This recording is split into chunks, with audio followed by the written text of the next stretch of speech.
So the New York Times have done an expose over the weekend on the various activists, right-wing NGOs, and state legislatures that are looking to ban diversity, equity, and inclusion policies and queer theory and critical race theory in K through 12 education. Now, we've been over that topic a bunch of times, so that's not what I necessarily want to talk about. I want to look at this through the frame of cancel culture no longer mattering, because I don't think this giant expose is going to do anything. Because most of the charges in here, what they did is they got a bunch of emails from the activists, the NGOs, and the state reps from freedom of information requests. And so, by the way, if you're looking to do optics, maybe don't say spicy things over emails to actual government officials, because they can be gone.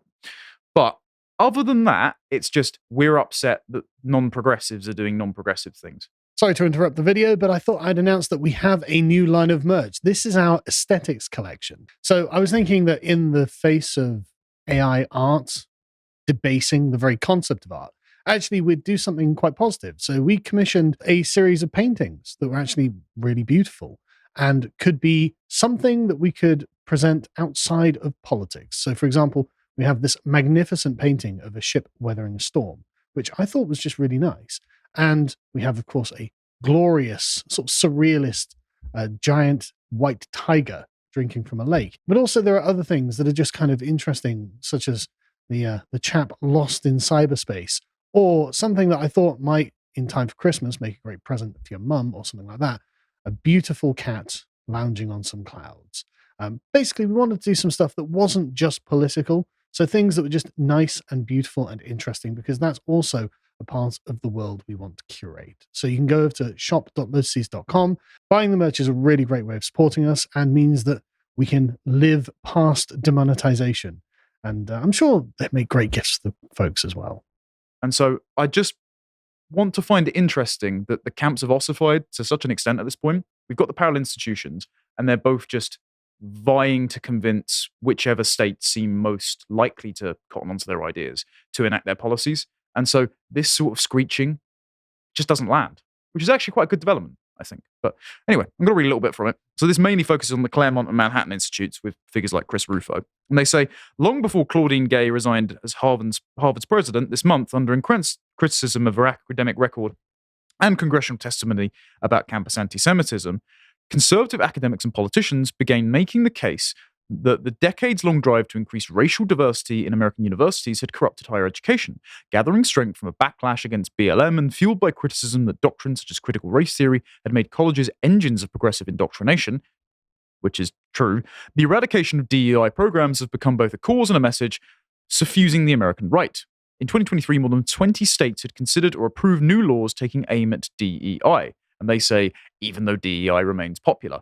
Yes, among your mad race communism obsessed political class, but there you go. So they quote in here from the Claremont Institute in 2021, our project will give legislators the knowledge and tools they need to stop funding the suicide of their own country and civilization. God forbid they do something like that. Sorry, someone just scrolled up in my document. Where am I? I didn't do it. Yeah, it wasn't me. Ultimately, according to one document, the Claremont organizers hoped state lawmakers across the country would pass sweeping prohibitions on teaching social justice programming. In one exchange, some of those involved discussed how to marshal political power to replace left-wing orthodoxies with more patriotic traditionalist curriculums. Quote, in support of ridding schools of CRT, the right argues we want non-political education. Mr. Klingenstein, who's the chairman of Claremont, wrote in August 2021. No, we don't. We want our politics. All education is political. Dr. Yenor appeared to agree, responding with some ideas for reshaping K through 12. An alternative vision of education must replace the current vision of education. Now, we've spoken about this a fair amount. Yep. It's the sort of default liberals who occupy institutions keep preaching for institutional neutrality. We want politics out of entertainment, out of schools, out of public life. Everything becomes political. Exactly. Well, frankly, the observation here, and I think it's quite accurate, is that everything is in fact political when your political opposition no longer value neutrality as an axiom. They no longer value tolerance, for example. They actually recognize that you are an existential threat to their worldview. The thing is about their worldview is gay race communism. Yeah. And I don't like gay race communism, so I'm not in favor of it. So actually, yes, I am happy for institutions to be political against gay race communism. And it's nice that the right-wing politicians and think tanks are finally caught up to this, rather than just saying, whoa, we can't have a position on this, guys. We've got to stay neutral. I mean, I get your point. There is a degree in which I agree with you, because neutrality with respect to values is just a pipe dream. The kind of neutrality I have been talking about is neutrality with respect to comprehensive moral doctrines, and wokeness is one of it. So you can't, it is something that is basically brainwashing people, and it's completely intolerant. It's one vision of how you should be, possibly having blue hair. And they want to force it upon all people. And to the extent that they're saying that you are not going to conform with it, you are an enemy, an existential threat. And all of that in the name of diversity. They want blind conformism.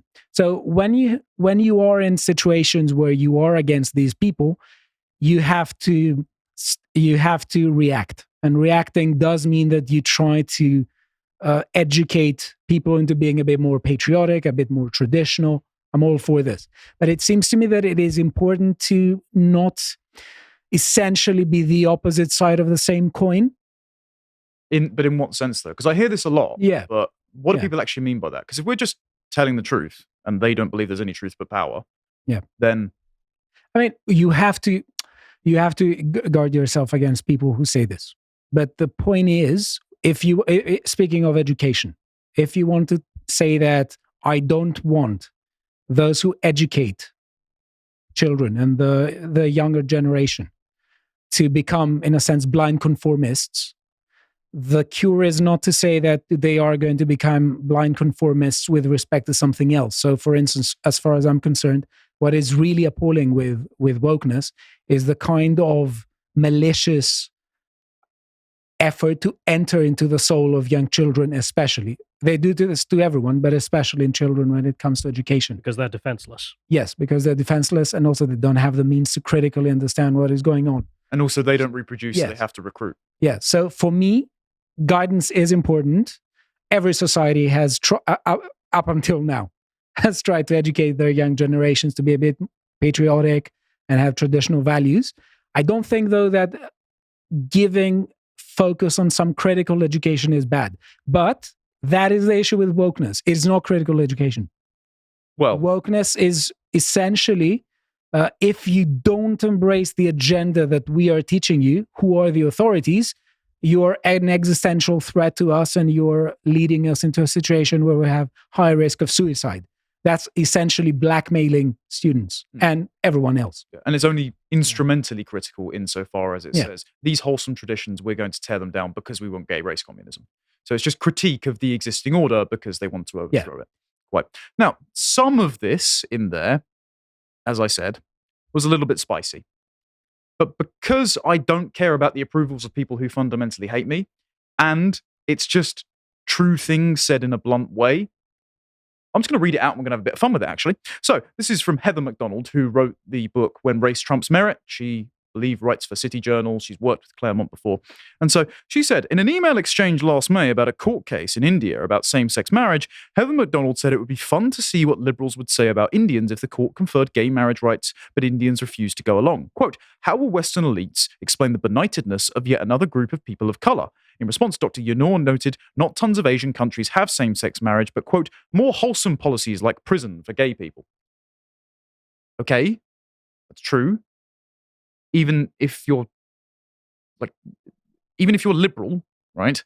Shouldn't that just be a point of consistency? But they don't care about that. They just care about the progressive stack, of course.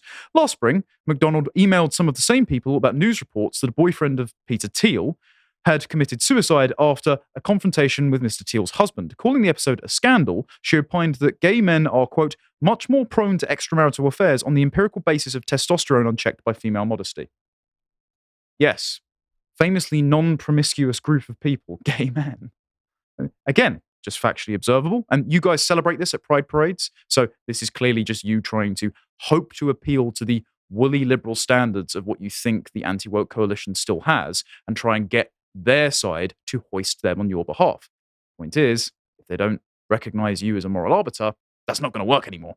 And in another email to Dr. Yunor, McDonald reflected on a further curse of feminism, the proliferation of, quote, nannies of color in her Manhattan neighborhood, and the bizarreness of women entrusting their children to caregivers from, quote, the low IQ third world while devoting themselves to making partner at a law firm. Yes, because actually, mothers are the best communicator of values, best custodians of their civilization, and best caregivers for their own children, rather than just paying someone who, as we saw in the last segment, may not necessarily speak English and might not have their best interests at heart. How terrible, but all right. The other stuff that you complain about is just boilerplate anti-progressivism. So they say, quote, lagging achievement for African Americans and other racial minorities, some argued privately, should not be a matter of public concern. Quote, my big worry is that we do not make the good of minorities the standard by which we judge public policy or the effects of public policy, wrote Yunor. He said, whites will be overrepresented in some spheres, blacks in others, Asians in others. We cannot see this as some moral failing on our part. Yes, they're not committed to equality of outcome because they don't believe that in total blank slate theory that everyone is fundamentally a fungible economic actor. Shock. It's just non-progressivism. Why are we surprised? But again, they turn around and say, as you said previously, how could we not exalt the success of our precious constituency class as the standard by which everything is legitimate? In a statement for this article, Claremont said that it was proud to be a leader in the fight against DEI, since the ideology from which it flows conflicts with America's founding principles, constitutional government, and equality under the law. Those are the things we believe in. Without them, there is no America. You cannot have those things with DEI. Repeatedly and in public, we make these arguments to preserve justice, competence, and the progress of science, which, apart from that last part, I don't What's objectionable about that? Exactly. It's only objectionable if you are a gay race communist, which they're not. And so, they're not going along with this smear tactic, which is useful. And they know that these people just fundamentally aren't honest, because this was an article that's released. Sorry. Okay, yeah. I was going to ask you about this article. What is it? Oh, don't know what's happened here. Tech problems. You got to click. There we go. Got it. Right, understood. Yeah, this came out around the same time. This was today. Sorry, can I say something just about the title before I cut you? Please. So, critics of DI forget that it works. That doesn't mean much. Because, I mean, it works and it works badly. And we don't want it because it has bad effects. And it's very effective in these bad effects. Yeah. I got pissed off with the title. Well, it works if you're a gay race communist, but we're not. So we're critics of it because we don't want that. Simple. So it says support for corporate and DEI efforts appear to be shrinking, even though most people want the same thing. Competitive organizations where everyone who shows up to work has a fair shot at success. You want vaguely worded obviously good thing? Well, so do I want vaguely worded, obviously good thing. And if you don't do what I want to get vaguely worded, obviously good thing, you're a racist. You're going to do it, right? It's like, we don't want the same thing. Yeah. We don't want remotely the same thing. That is why I was saying before that they understand equality of opportunity in terms of equality of results. Wherever they see unequal results, they say that there's unequal opportunity. And you see it, for instance, in Ibram Kendi. Wasn't he saying that any racial discrimination, any racial disparity is to be traced to a racial discrimination? That's the axiom. Yes. Essentially. Even when you can't find it. Yes. Trust me, it's there somewhere. Trust me, bro. Yeah. The ghost of white supremacy has its hands on the strings yet again. In our experience, many organizations working on DEI goals are getting stuck at the diversity stage, recruiting difference without managing it effectively. That's a bit I want to hang up on. And generating frustration and cynicism about their efforts along the way. They're now at risk of stopping in the middle of a complex change journey, declaring failure prematurely. Yes, they're genuinely saying real diversity hasn't been tried. Because it turns out that just selecting people based on their skin color and assuming they're all going to slot in with equal aptitude and that you're going to get great results doesn't work. So this, as you said in your prior segment, manufactures consent for scaling up the micromanagement bureaucracy. Exactly. It has to arbitrate every single little conflict in the workplace. And it makes the workplace a hostile and soulless place. Not fun. At a time when some organizations, feeling the politicized ripple effects of affirmative actions repeal, are at risk of abandoning the objectives of DEI, our experiences suggest that to do so is bad for individuals, organizations, and American society writ large. Because that's been going so well. Persuasive scholarship, this editorializing, has identified the ways in which we become more effective leaders when we collaborate skillfully with people who don't already think like us, people with different perspectives, assumptions, and experiences. Sorry, they should try it at some point. I know. They should try it instead of just saying that anyone who disagrees with us is basically killing us. Yeah, you should try. You should practice what you preach. But we've both encountered Mott and Bailey tactics before, right? Of course. So they work for the uninitiated. Yeah. Up front, they say, Well, we're focusing on diversity of thought because having multiple perspectives in your workplace is really good for team building on identifying weaknesses. And that's what they retreat to when they're really advancing the position of, we just want more browns because we hate white people. So they're trying to sell this to you, but in effect, it's just you lose your job. Now, again, this would be a total conspiracy theory if we didn't have the numbers. So in 2020 to 2021, after BLM, 94% of the 300,000 jobs that corporate America made went to minorities. 94% in at present, majority white country. Definitely think all of those are meritorious. Absolutely no selection criteria purely on the basis of skin color there, I'm sure. The overall job growth included 20,524 white workers and 302,570 jobs to people of color. That just beige block of the client class. Further proof that, of course, merit doesn't matter to these people, and this is why Chris Rufo calls it America's cultural revolution, because to this scale, a fundamental transformation just out in the open of America's institutions, with the appointment of all of these people on the promise that you have bought into this ideology, of course it's going to change the landscape of your civilization and make people really resentful. Now, if you wanted more proof they didn't care about merit, remember Claudine Gay? Yeah. Harvard's president's resignation highlights new conservative weapon against colleges: plagiarism. Right, so not stealing other people's work is now a bad thing? It's an instance of whiteness. Not wanting people to plagiarize others is apparently too much to ask. Well, have you thought of the feelings of those who want to plagiarize? Who want to be plagiarized. Yes. I mean, you're just, that reference to Chris Rufo's point is so unbelievably true. I mean, we've gone through so many stories for the last few years. I mean, I don't know when you'd pinpoint the beginning, but it is now, I think, demonstrable, and there should be a name for it, frankly, as a historical event, the Cultural Revolution of the United States, into whatever the hell has gone on. Because it is now an historical event. We're just at the end point of this. It's probably going to be over soon enough so the thing collapses. But for the last few years, I mean, this isn't new. I mean, at least since 2012 or something, this has been going on. People have dubbed it since 2014 the Great Awakening, because that's when you see all those charts when places like the New York Times and Washington Post exponentially begin reporting on intersectional issues where they never did before. So, and I've heard that that's a lot of people are complaining about this being essentially the main legacy of Obama's last 4 years, and they say that a lot of that starts from there. Obviously there are things like that before, but the whole focus on it by mass media on it. One of the big things we are going to have to contend with within the right, though, and this has been a conversation that comes up as of recently every couple of years, is the civil rights legacy still hanging over. Because, of course, we're a broad camp here. We have conservatives, reactionaries, liberals, and some of the liberals still cling to the idea that Martin Luther King... Classical. We've got some disaffected liberals still in our camp that purport to be anti-woke, but still just want to return to Fresh Prince, right? They still exalt Martin Luther King as a civil rights hero because they've basically only read the I Have a Dream speech. They don't realize that he was a friend of communists, went to a communist training school. Speaking of plagiarism, he plagiarized his doctoral dissertation, and despite calling himself a reverend, denied the incarnation of Christ and said Mary was making it all up, and wanted massive redistribution, and did actually justify riots as the physical enactment of black rage against capital W white supremacy, and said, actually, the Detroit riots, well, yeah, they stole a lot of property, but it was way less damage than what you've done to the black man. And so people need to contend with the fact that these DEI policies are actually an outgrowth of the legacy of civil rights, giving positive rights and therefore the bedrock of affirmative action to minority constituencies. And so we're going to have to be comfortable jettisoning America's parallel constitution.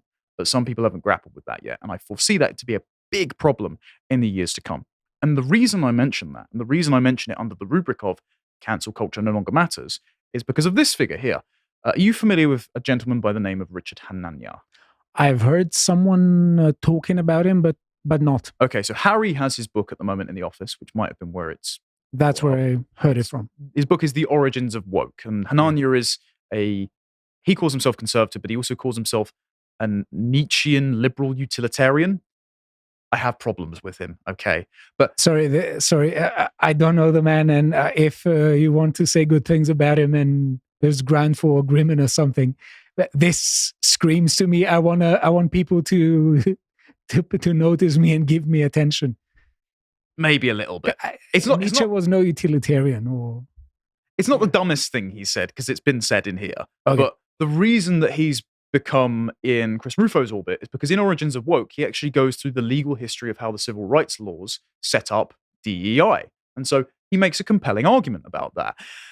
Shortly before his book came out, and this was last year in August, the Huffington Post decided to do a big hit piece on him, saying that they found his old pseudonym on a bunch of blogs, Richard Host. I found memes on his phone. Yeah. Okay. So in the 2010s, there were some choice quotes here. And again, I have my objections with Hanania, but I'm not trying to dogpile on this attempt to destroy his reputation. I'm merely pointing out the tactics they're using. He said, quote, "Fat people not only are disgusting to look at, their obesity reflects some ugly personality traits." Yeah. Fact check, true. "If the races are equal, why do whites always end up near the top and blacks at the bottom, everywhere and always?" Of course, this is violating the progressive shibboleth that it is systemic racism to blame, because he's suggesting somewhere otherwise. But okay. "Women's liberation equals the end of human civilization." Yeah. Looking at the sexual revolution, yes. "There doesn't seem to be a way to deal with low IQ breeding that doesn't include coercion." That I disavow, because I'm not for the eugenics state, but there you go. Suppose I'm just far right. "And the ultimate goal should be to get all the post-1965 non-white immigrants from Latin America to leave." Again, very spicy stuff. It's sort of radioactive, probably about 10 years ago.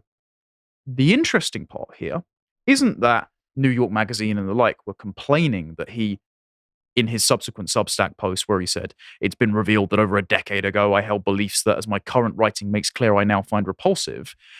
It isn't that they say that the word apology never appeared in his Substack post. That's not what's interesting about this. It's the fact that he's kept his job. He's still gone on Trigonometry to be interviewed about his book, that his book's done relatively well, that he's still working with Chris Rufo, that essentially his past edgy posts have not caused him to be cancelled by his own in-crowd. That his contributions to the dismantling of civil rights law, instrumental to undoing the cultural revolution wrought by DEI, is more useful than "our enemies are whining about and are upset." No. And even in their own camp. This was in Compact Mag. This was by Michael Lind, who sees himself as a centrist, but he often writes for conservative-leaning outlets. He says, "It will be impossible for the Republican Party to win over more working-class white and non-white voters by adopting pro-worker policies as long as substantial shares of GOP donors, journalists, think tankers, and activists structure their politics around hereditarian theories that claim the patterns of class and race in America and the world are the result of DNA. Why I call them the eugenic conservatives." Okay, number one, the heuristic for saying, well, in mass democracy, people might disapprove of this, so we should shut up about possible truths or even like radioactive topics that maybe are wrong, like eugenics, which I disagree with. That's just a weak way of sort of trying to bully you into line. That's how you get nudged towards the center ground and lose. But the point I'm making is, throughout all of this, the New York Times expose of DEI and Richard Hanania, cancel culture just doesn't work anymore if your side just don't want to do it. If you recognize, as you were saying, that wokeness posits an existential threat, a delusional, comprehensive doctrine that will destroy your way of life, why would you try to appease them? Why would you throw your own people under the bus if you're useful to your movement for the sake of trying to be liked by a side that would sooner shoot you in the street than make peace with you? I think essentially what we lack is good historical knowledge. And when I say we, I mean culturally speaking, in the West, a lot of people, they don't know history. You mentioned the word appeasement. Now, it seems to me that most standard readings of 20th century history say that a lot of bad decisions were made by people who tried to appease some other leaders, let's say. So the reason why wokeness is working is because in several kinds of institution, it works incrementally and step by step. And I could say that in a way that there is a conservative tendency in people to resist fast changes, but being okay with slow changes. And a lot of people don't protest when they see slow incremental changes. because they only react when they see really fast ones. So step by step, this is how institutions like academia get subverted, and you get people who are completely transforming it. Why? Because there is this tendency to appease, and this is one thing that, because you mentioned the conversation that needs to be had in the broader right wing sphere, is that sometimes I think that it is that conservative element that makes people more prone to accept in their jobs, in their positions within those institutions, all these incremental changes of the DEI, rather than just go instantly ballistic and say, what the hell is this? How are we suddenly supposed to say that 1 + 1 = 3? How are we demanded to do this? And I think that this is one interesting point that we will definitely raise in the future. Yeah, it's an abdication of responsibility out of a temperamental conservatism, aka cowardice. Of course, I want to say conservatism is far more than that. But I think that if it is understood as an attitude that has to do with resistance to fast changes, it has some merits, but also it has its problems. And that is why I think a lot of institutions that were saved in really bad and turbulent times in the 20th century that frequently involved warfares have been subverted during peacetime. Yeah, well, this is the William F. Buckley quote of conservatism is standing against history or thwart history and shouting stop. That just becomes progressivism driving the speed limit. Because if you don't have any positive vision, then you're just going to succumb to the forces of ideological entropy and technological change over time. Yes. So, really brilliant stuff that I'm sure we're going to talk about in the near future. Yes, definitely. We'll look forward to that. And cancel culture doesn't work if you don't let it. So just a bit of advice for all those people trying to undo DEI. Godspeed. If you appreciated that episode from the podcast of the Lotus Eaters, you can go to lotuseaters.com to get access to all the premium content that's on the site, such as the book club series, this one on when kids say they're trans. If you'd like to find out what else is being put out, you can follow on Twitter at lotuseaters_com on Twitter. Thank you and goodbye.